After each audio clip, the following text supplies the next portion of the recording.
Good afternoon, ladies and gentlemen. Welcome to Techgig webinar series, our endeavor to empower techies. We believe that sharing of knowledge is the key to enhance our skills and grow us as professionals. With this principle in mind, we have initiated a series of webinars conducted by industry experts to give you all a crisp insight of various domains. The topic of today's session is You Can Win the War of Talent. How to attract top talent and keep the talent that your organization already has.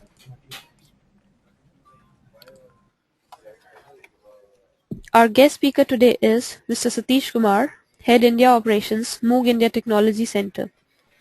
Mr. Satish has over 26 years of experience in the corporate sector and comes with an in-depth and vast experience in organizational development practices, talent management, HR operations, and managing operations of business entities at various levels. Satish is currently the Head of India Operations for Moog India Technology Center. He is responsible for talent management initiative and all the business enabler functions: HR, finance, IT, data security, facility, supply chain management, and business process improvement. Mr. Satish holds a postgraduate management degree specialization in human resource management and industrial relations, and prior to that he completed his graduation in commerce from Loyola College, Chennai. So without further delay, I introduce you all to our guest speaker. Over to you, Mr. Satish.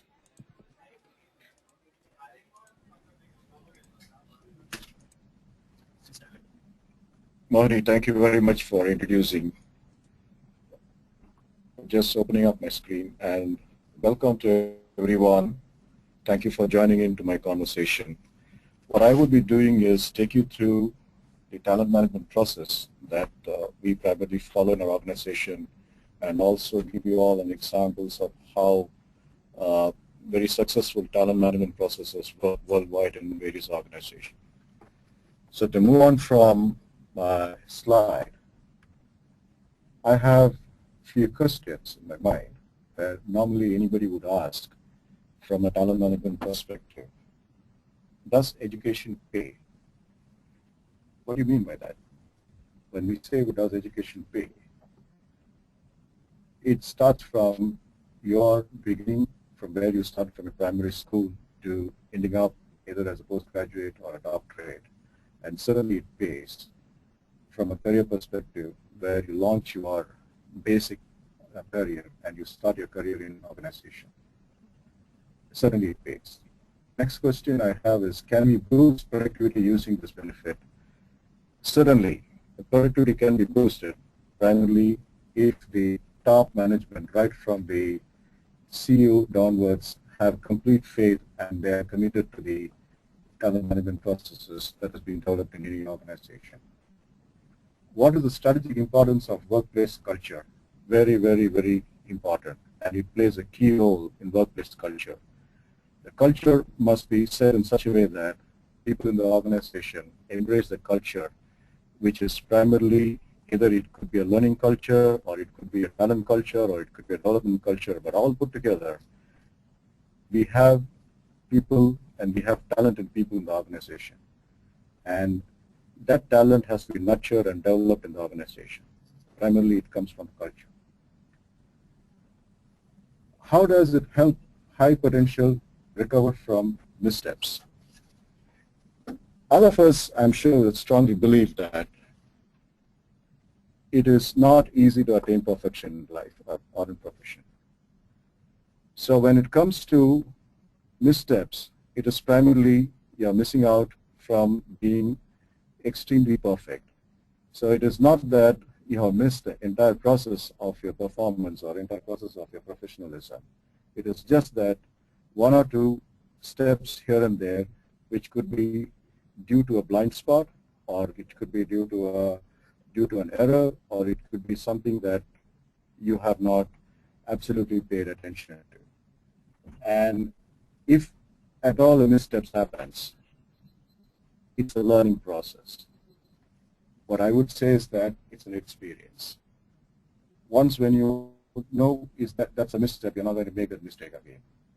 So I would say that if someone is a high potential employee, has gone through a misstep, it is more as a learning, primarily akin to how children starts falling down when they start walking in the beginning, and ultimately when they become bigger ones and adults, they start walking properly. I would rate that as an example for this. How to extend employee branding online? Employer branding online, it comes to what the organization is doing in the area, how much the organization is contributing to the business, how much the organization is contributing in the form of products that has been delivered into the into the global scenario. This gives a sense of pride, and this gives a sense of belonging to the people in the organization. And that is employee branding.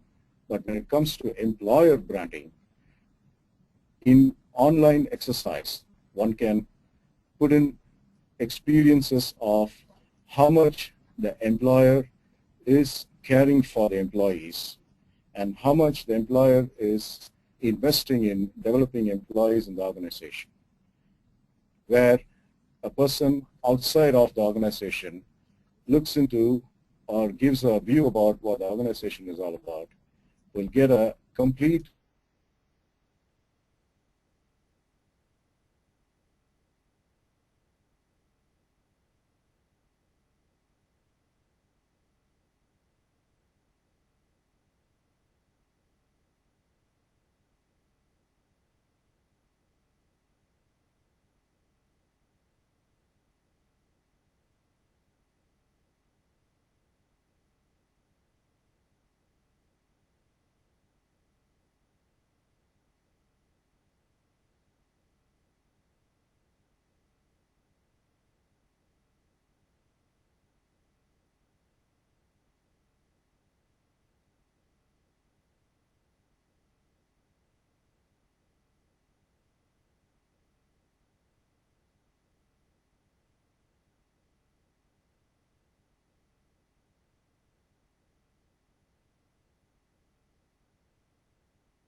industrial competitors.